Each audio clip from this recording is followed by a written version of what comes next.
कल तक जिस दुकान पर भीड़ रहती थी आज वो दुकान भी सुनसान पड़ी हुई है। कल तक जिस गांव में चहल पहल रहती थी, हल्ला गुल्ला सुनाई देता था, आज जो है उस गांव में मातम पसरा हुआ है।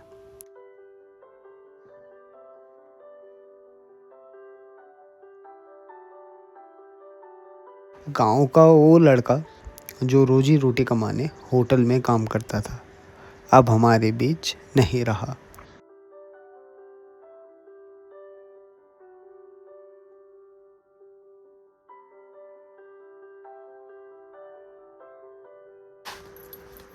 गुड मॉर्निंग आप सभी लोगों को। चाबी नहीं मिल रही इसकी।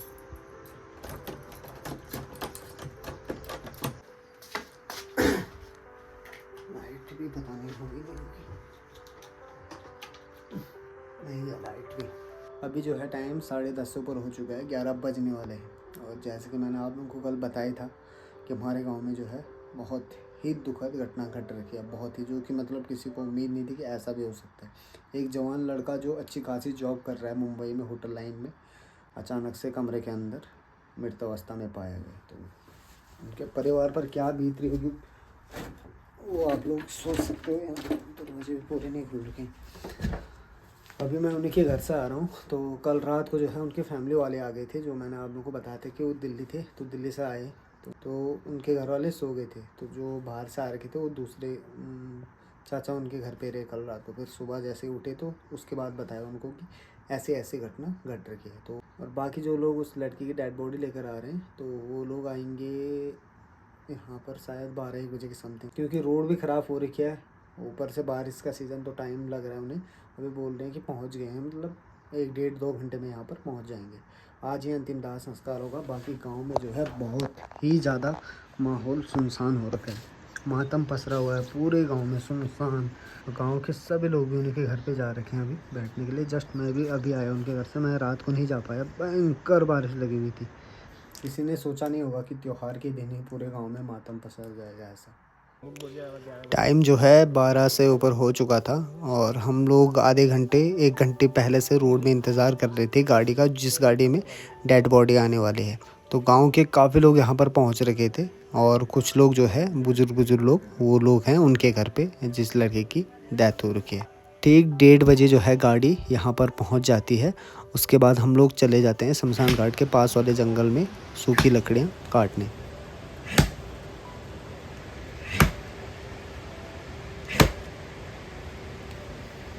अक्सर जब गांव में ऐसी घटनाएं घटती है ना, तो आदमी को सोचने पे मजबूर कर देते हैं कि मतलब ज़िंदगी क्या है यार। हम सोच रहे हैं कि जब ऐसे बुजुर्ग होंगे तभी हमारी डेथ होगी या कुछ भी, मतलब। लेकिन आजकल पता नहीं चलता कि कब कौन कहाँ पर आखिरी समय दिख जाए या आखिरी समय हो किसी का कहाँ पर, ये कुछ पता नहीं है किसी को। अभी जो है टाइम 4:30 या 4 हो रहा है। अंतिम दाह संस्कार भी हो चुका है, अभी लोग वहीं पर हैं।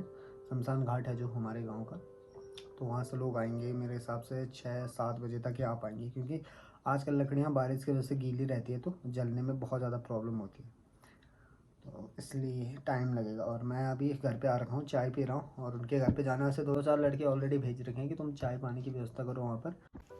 अभी मैं जो हूँ ठीक उन्हीं के घर पे बैठा हुआ हूँ और यहाँ से बड़ा ही प्यारा सनसेट का व्यू आ रहा था, तो मैंने कहा थोड़ा सा एक टाइम लैप्स लेते हैं यहाँ पर। काफ़ी देर से बैठा हुआ था मैं यहाँ पर, तो इन्जॉय कीजिए आप लोग इस प्यारे से और बड़े ही खूबसूरत टाइम लैप्स को।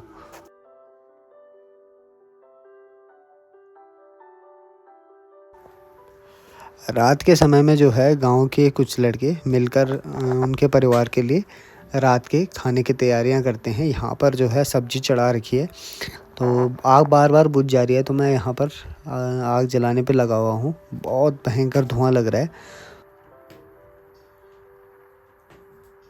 गांव के लड़के जो है इन सब चीज़ों में आगे रहते हैं। जब भी किसी के घर पे कोई घटना घट जाती है, गांव के कुछ लड़के जो है इकट्ठा होकर उनके घर पे रहते हैं, रोटियां बनाते हैं। जैसे कि यहाँ पर अभी सभी लड़के लोग उनके परिवार के लिए रोटियां बना रहे हैं और सब्जी जो है बनकर तैयार हो चुकी है।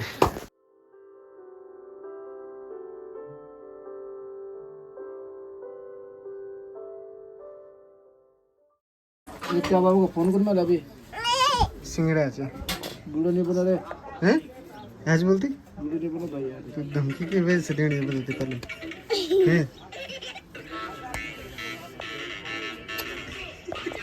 मार थप्पड़ मारे पे ना बोल मार थप्पड़ मार एक थप्पड़ मारे चुप बोल वो मैं कर बनाऊं वीडियो नहीं बना बोलते वीडियो बनाओ ना ना बोल ते पियो ते वीडियो बोल बनाओ बाबा को फोन करा दे ते पापा को फोन करूँ मैं इधर वीडियो कॉल करे मैं ते पापा का देख गुड मॉर्निंग।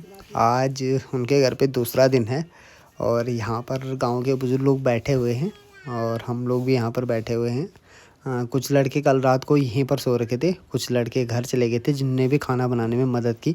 बाकी मैंने आप लोगों को बता ही रखा है कि गांव के बुजुर्ग लोग और जवान लड़के भी उस घर पर काफ़ी दिन तक रहते हैं ताकि जो उनके परिवार वाले हैं वो उस चीज़ को ज़्यादा महसूस ना कर पाएँ जो उनके साथ घटना घट रखी है। ये ठीक जो ऊपर आप लोगों को दिखाई दे रहा है ये हमारे कुल देवता का मंदिर है, यानी कि घंडियाल देवता का मंदिर है। और इस साइड के घरों को पता क्या बोलते हैं, मैंने आप लोगों को बताया था कि गांव जो डिवाइड होता है खोला खोला में डिवाइड होता है, तो इस साइड के घरों को बोलते हैं मैटा खोला। खोला खोला में तो ये है मैटा खोला। देखो कितने प्यारे प्यारे घर हैं पहाड़ के, देखो पठाल वाले घर, लैंटर वाले घर, और एक घर यहाँ पर भी बनने वाला है जिस पत्थर इकट्ठा कर रखे हैं यहाँ पर नया घर बनाने के लिए जगह बना रखी है यहाँ पर। और मेहमानों की जो है भीड़ लगी हुई है, मेहमान आते जा रहे हैं जाते जा रहे हैं। पिछले 1-2 दिन से सुबह सुबह मौसम जो है बढ़िया देखने को मिल रहा है, जैसे कि आज के दिन हो रखा है मौसम ज़्यादा बादल नहीं छा रखे हैं, धूप खिल रखी है प्यारी सी। और यहाँ से हमारे गाँव कुछ ऐसा दिखता है।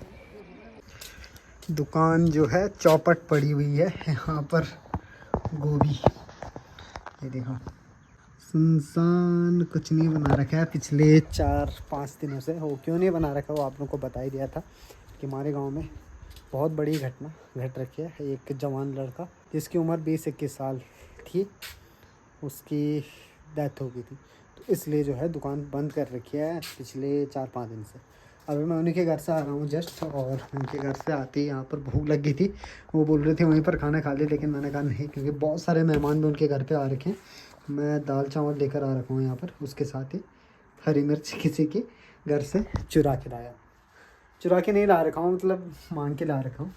तो खाना खाता हूँ और आज के दिन फिर मरोड़ा जा सकता हूँ। क्यों जाना है मरोड़ा, क्योंकि वहाँ पर भी कोई रिलेटिव में एक्सपायर हो रखे हैं, तो वहाँ भी सांत्वना देने, यानी कि हमारी गढ़वाली भाषा में बोले तो पस्तकोना कोनी जाने मरोड़ा गाँव। मरोड़ा गाँव जो है हमारे पास का गाँव है। बारिश नहीं आएगी तो बाइक उठाऊंगा, वहाँ पर जाऊंगा और वहाँ से फिर 1-आधे घंटे में वापस आ जाऊंगा, फिर उनके घर पे जाना है। आजकल सुबह शाम दिन में रात को उन्हीं के घर पे बैठे रहते हैं ताकि मतलब माहौल बना रहे वहाँ पर ठीक ठाक। ये जो सामने का भयानक दृश्य नज़र आ रहा है ना आप लोगों को, यही दृश्य है जो डरा देता है भाई। ये देखो सेम बादल फटने वाला सीन लाइव आप लोग देख सकते हो, बादल फटते हुए। ये देखो एक ही जगह पर इतनी भयंकर बारिश हो रही है, इतनी भयंकर बारिश हो रही है। ये देखो एक गांव नीचे है, एक गांव ऊपर है, उसके जस्ट बीचों बीच एक छोटी सी पहाड़ी है उसके ऊपर।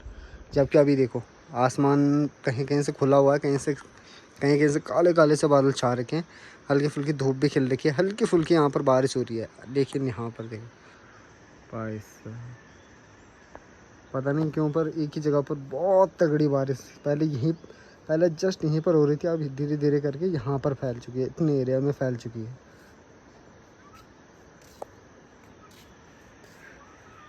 गजब का दृश्य है भाई, भयंकर हो रही है वो भी।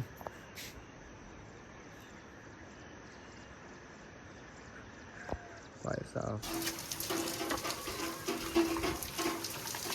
क्या हो रहा है ये समझ में नहीं आ रहा है। अभी जस्ट जो है वहाँ पर बारिश हो रही थी, मैंने बताया था आप लोगों को, और बस 10 मिनट में ही यहाँ पहुँच गई। वो भी इतनी खतरनाक आवाज़ आप लोगों को सुनाई दे रही है, अचानक से हो रही है भाई। देखो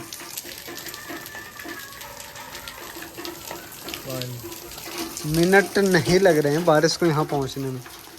इस बार ना जो बारिश का कहर है वो कुछ ज़्यादा ही खतरनाक हो रहा है। भाई साहब बहुत ज़्यादा भयंकर बारिश, बहुत ज़्यादा।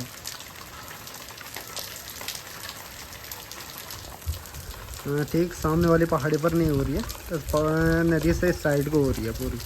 और वहाँ पर तो और ख़तरनाक, बहुत ही ज़्यादा खतरनाक बारिश शुरू होगी, जहाँ पर मैंने बताया था ना कि बादल फटने वाला जैसा सीन हो रखा था जहाँ पर।